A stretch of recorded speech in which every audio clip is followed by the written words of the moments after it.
Question. I'm a 70-year-old, relatively new student, 1.5 years of the Ascended Masters. Before discovery of the Masters, I was raised a Christian Protestant, and then in college I began following the Bahai Faith. I was immediately drawn to the teachings about the oneness of mankind and progressive revelation and other similar teachings. Part of following the Bahai Faith was doing a daily obligatory prayer, which I still do to this day. Which leads to my question. I struggle with doing decrees and invocations.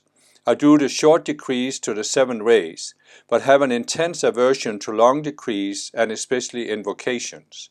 It is like an inner battle, a tug of war, if you will.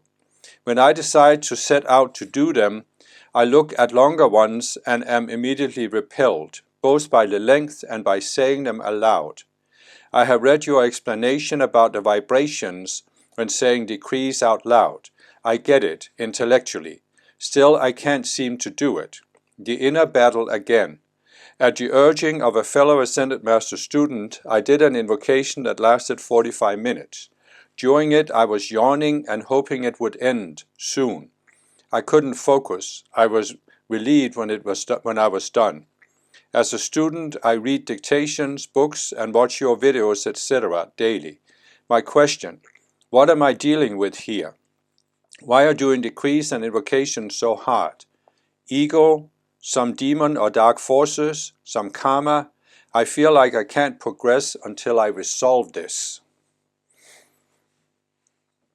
When I was first introduced to Ascended Master teachings, which was back in the early 1980s, I also had this resistance to doing decrees because you did them out loud. For me, it was really that before I found Ascended Master teachings, I've been in a transcendental meditation, so I was meditating. And I actually think that for lifetimes, previous lifetimes, I have spent time in probably a Buddhist monastery doing a lot of meditation. So when I had to say something out loud, it was difficult for me in the beginning, and I definitely felt a resistance to it. So part of what I've seen in some Ascended Master students is that we have a momentum on silent prayer or meditation. But doing something out loud, especially if we think it can be heard by other people, we resist it. And for me, the way I overcame it was in a sense simple. I mean, I decided to simply give it a try. And 2 things happened. Was that when I actually tried it, I could feel there was higher energy flowing through the spoken word, the spoken decrees. So I felt an effect at the energetic level because I could feel the flow. But then I also decided at some point to give some of these decrees for a specific period. And so what it was for me was clearly an opposition. But I overcame it by deciding with the outer mind, I'm going to give this a try. I'm going to give these decrees every day for 3 months and see the effect. And as I've explained before, I gave these decrees to the Elohim Estrella, which you can find in my Spiritual Toolbox playlist. And after not very long, I suddenly started falling asleep within 15 minutes, whereas all of my life I had struggled to go to sleep, often lying awake for 2 or 3 hours. So this is a pretty dramatic result of the decrees, which obviously made me want to continue doing them. Another result was that I gave these violet flame decrees, and after, I think, maybe 3 months of doing this, I suddenly realized that I had some painful situations from my teenage years that would often come up in my consciousness. And they still came up, but now I didn't have the same emotional charge, the same emotional reaction to it, which to me indicated that the violet flame had transmuted some of that stored up energy. So by seeing these results, I sort of got over the hump. In other words, what I'm trying to say is that we can have this resistance from past lives, and it's just a matter of getting over the hump to where we experience positive effects of the decrees and invocations. Because then when we feel the positive effects, that becomes the motivation for continuing. Now, this isn't always what people are dealing with. Because I've also known people who had a deeper resistance. And this isn't just decrees and invocations. It can also be any form of spiritual practice, where you see people who have a resistance to doing the practice, and especially doing it regularly. And in some cases, I mean, the questioner says, is it ego? Well, I would say that yes, it is of course part of the ego, but it's what I call a subconscious self, or maybe a conglomerate of them. Because as I explained in several videos about these subconscious selves, they have a rudimentary form of consciousness, they have a survival instinct. So they know that if you start giving decrees and invocations, they're going to lose their influence over you. And that means that they're eventually going to wither away and die, because you're not going to keep feeding them energy. And they also know that you may even come to a point where you have transcended or transmuted enough of this energy that prevents you from seeing the subconscious self. I mean, the ultimate way to overcome a subconscious self, as I explained, is to come to see it consciously. And see that it's based on an illusion, and decide you don't want to live your life based on that illusion. So in my case, for example, I had these painful situations where I felt I'd done something stupid and embarrassed myself. And the energy was so intense that I couldn't actually look at, why do I feel this way? Now, this was way back, so I didn't have the concept of subconscious selves at the time. But nevertheless, what I'm saying is sometimes the energy can be so intense that we can't ask ourselves the question, what's behind it? Why am I so concerned about not embarrassing myself, for example? And so the subconscious self knows that if you remove the energy, you might be able to see it and let go of it, and it will die, and it doesn't want to do that. So if it can stop you from doing the decrees and invocations in the very beginning, it can survive. The other one is some demon or dark forces. And again, it can be. I'm not saying it is. I don't know the person asking the question. But there can, of course, be people who are influenced by some dark forces. And it's, of course, the dark forces from the outside work with their subconscious selves on the inside. But so it's again this, they have an intent of keeping you at a certain level of the spiritual path and preventing you from going beyond it, because then you will accelerate yourself beyond their reach. So it can be that they are projecting these thoughts and feelings into your mind that, oh, it's just so long, it's too much, it's too terrible, and you're yawning. I mean, yawning is a bodily reaction to something in the psychology where you're basically resisting doing this. And can it be karma? Well, it can be karma in the sense, as I said, that you have this, I mean, you could have had in previous lifetimes some experiences with doing chanting, for example, where you felt that it didn't produce the results you wanted. So you have this, again, this subconscious self that's resisting it. And so what I would say to a situation like this is, the person describing, I was in the Bahai Faith and I did this obligatory prayer every day. So first of all, why did you decide to do this? You are deciding to do a prayer every day. Couldn't you do the same with the decrees and invocations? Just say, I choose some decrees that I can do, that are not too hard for me to do, and I'm simply deciding with the outer mind, this is my obligatory daily practice. Because once you have decided it, the resistance won't be as strong. It can't influence you as much. You're just doing it. It's just that simple. I'm doing it. That's it. That's what I did when I was new to Ascended Master teaching. I decided, I'm going to do this. I'm going to try this for 3 months. So this is one thing. I would also ask, what do you feel when you're doing this obligatory prayer?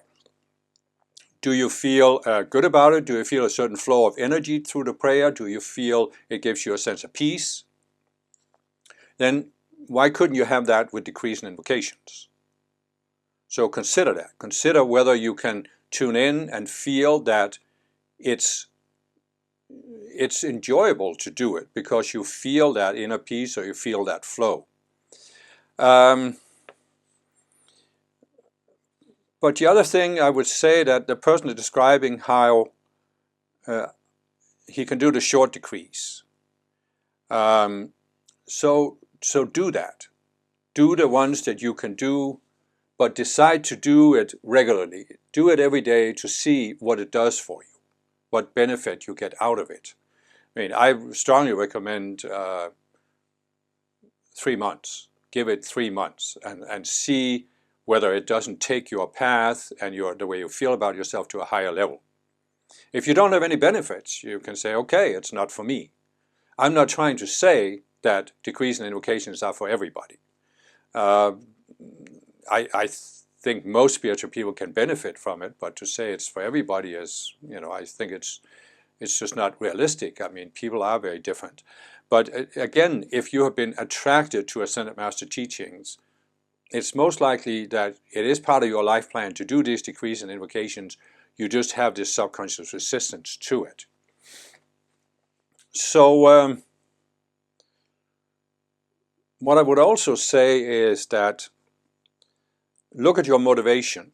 How do you look at this? Because I remember especially, well, it actually even goes back to Transcendental Meditation, because in Transcendental Meditation there was this, you absolutely have to meditate 20 minutes morning and evening every day. It's the minimum requirement.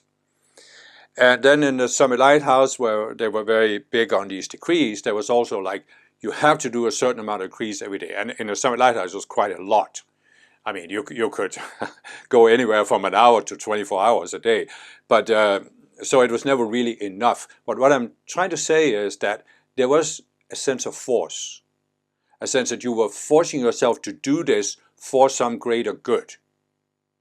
You didn't do it for the enjoyment. You forced yourself to do it for some greater good. And this was in the Summit Lighthouse, for example, it was to balance karma.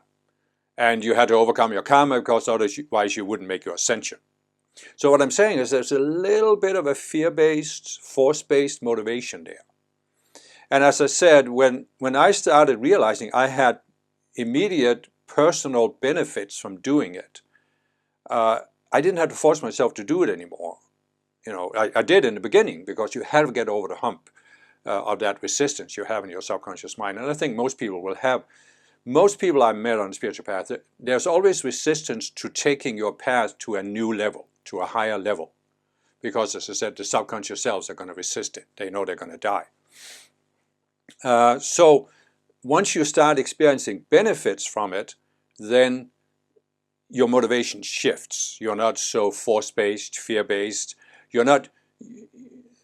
Basically what I'm saying is you can come to a point where you are not giving violet flame decrees to transmute your karma and make your ascension. You're giving violet flame decrees because it's enjoyable to do it, because you feel a flow of higher energy, and it gives you immediate benefits. It's a more experiential benefit than this mental, thought-out benefit that I'm going to balance karma and make my ascension at the end of this lifetime. So this would be one thing. And then I would say, yeah, I know it's going to sound contradictory because on the one hand, it's like you have to force yourself to get over the hump. But on the other hand, what I'm saying is perhaps you could decide you are going to do it, but you're going to give the decrees that are easier for you to do, or invocations that are shorter, and you're going to play with it. You're going to try and make it enjoyable.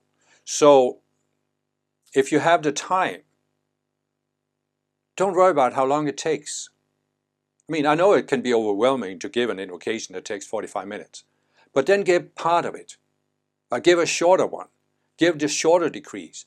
Try to give them, instead of giving them fast, give them with feeling, deep inner feeling, almost like a meditation, where you're really feeling the words. You're not just mouthing them off, as you can sometimes do, especially in the Summit Lighthouse. They were so decreeing so fast that It was almost like I called it going on autopilot, because you came up to a certain speed and then your mouth was just blaring out these decrees, but your mind was neutralized. You couldn't really think about it. So what I'm saying is, try to give it slowly, feel the words, live yourself into the words. And more than that, try to feel the presence of the Ascended Master you are giving these decrees to. And perhaps by playing with it this way, you can overcome the resistance, make it more enjoyable.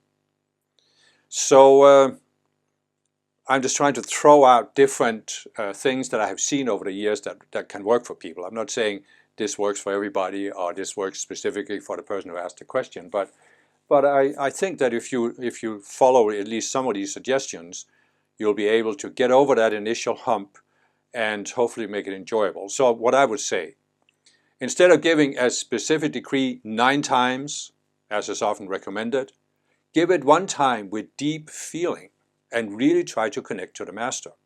And it can be just as efficient, if not more efficient. It's not really the quantity, it's the quality. So give it the way you give this daily prayer from the Bahai Faith and see if that shifts your experience.